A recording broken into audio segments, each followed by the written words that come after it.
Hola a todos, mi nombre es José y bueno, este es el último video del año 2024 y lo que me gustaría hacer es compartir con ustedes mis avances respecto a mi nuevo tema de investigación, que son las ondas gravitacionales. Y la idea de esto es básicamente dejar un registro de cómo voy avanzando con este tema de investigación.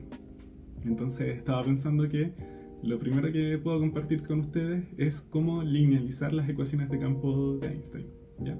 Entonces comencemos.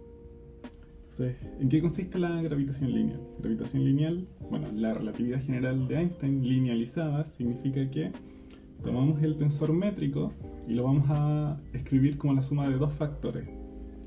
Un espacio plano, que es eta mu nu, y una perturbación, que es h mu nu. Entonces el espacio plano hace referencia al espacio plano de Minkowski, que es un espacio sin curvatura. Y la perturbación va a ser algo que no es homogéneo ni isotrópico y que obviamente tiene curvatura, ¿ya?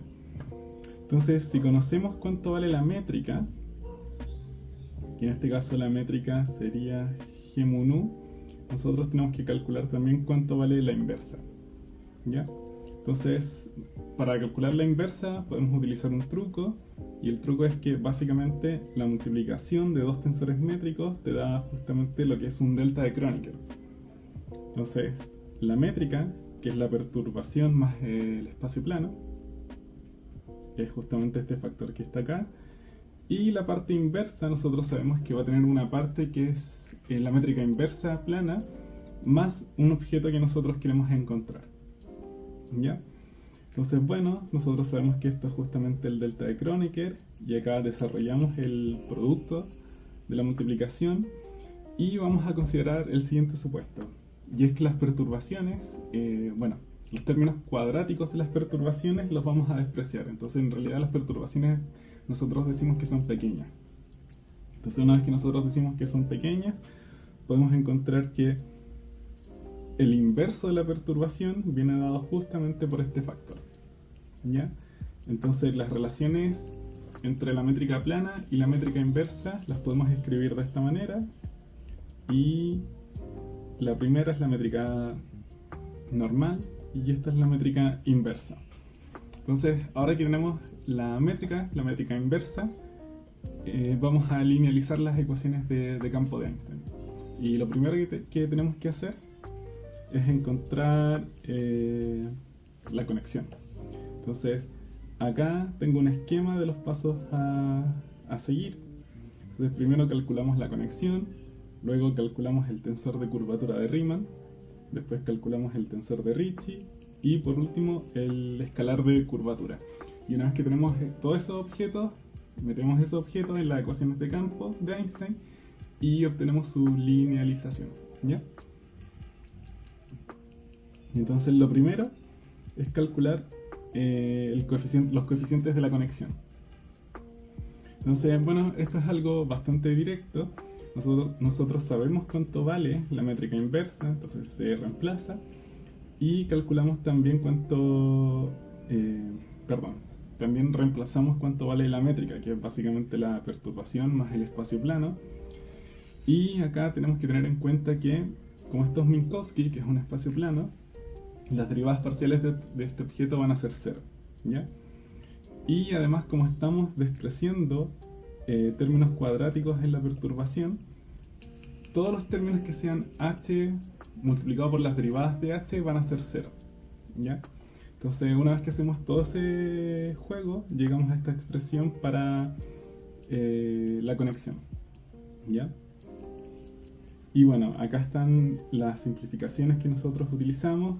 Bueno, la derivada de Minkowski es 0 y estos productos de las perturbaciones también tienden a 0. Nosotros las vamos a despreciar, ¿ya?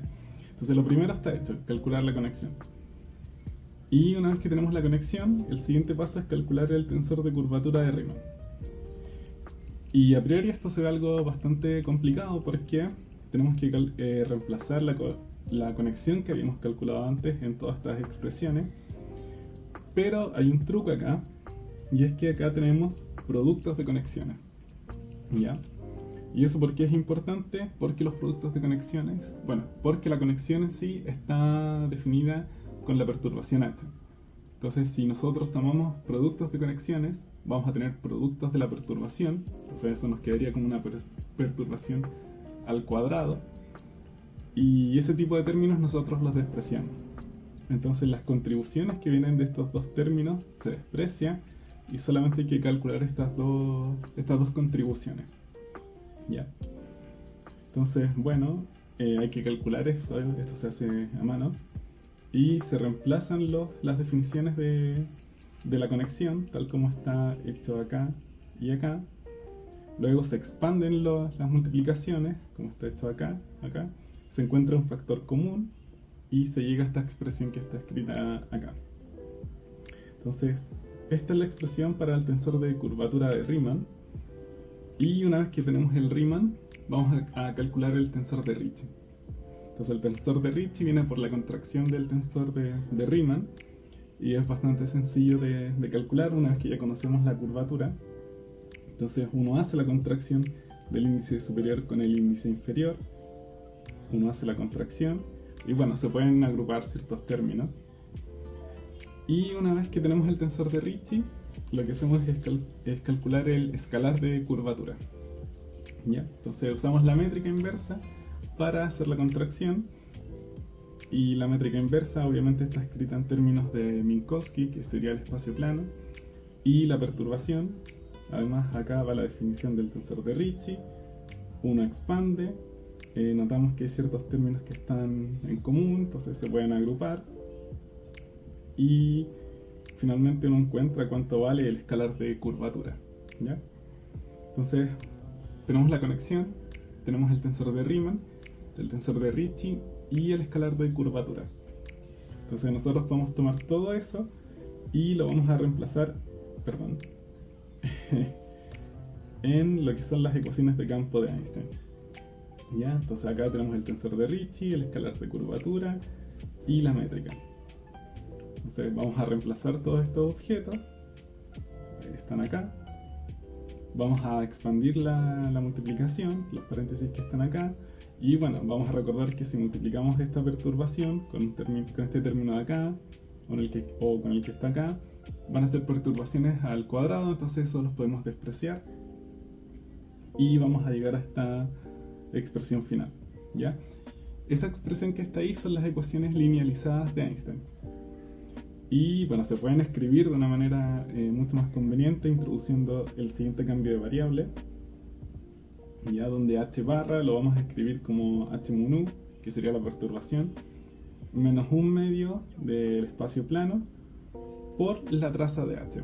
¿Ya? Este es un cambio de variable, bueno, a mí no se me ocurrió, por si acaso, es un cambio de variable estándar que uno hace cuando trabaja cuando uno quiere linealizar las ecuaciones de campo de Einstein.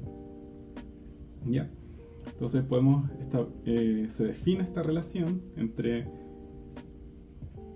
h barra y h, y a partir de eso podemos encontrar también la relación inversa. Podemos escribir h en términos de h barra.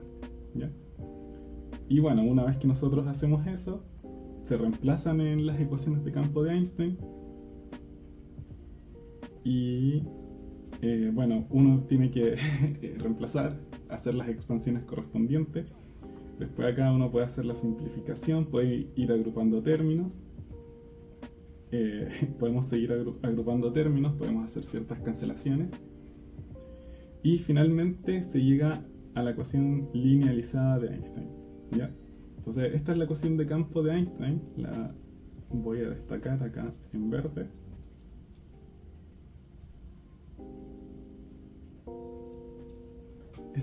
Esta es la ecuación linealizada de Einstein, y esto vendría a ser el primer paso que uno tiene que hacer para poder llegar a la ecuación de onda, para poder llegar a la ecuación de ondas gravitacionales a partir de la ecuación de campo de Einstein. ¿Ya? Entonces esta sería la primera parte en esta serie de videos que pretendo hacer, explicando la formulación teórica sobre ondas gravitacionales. ¿Ya? Así que eso, espero que les haya gustado, espero que se haya entendido y nos vemos en el siguiente video. ¿Ya? Adiós.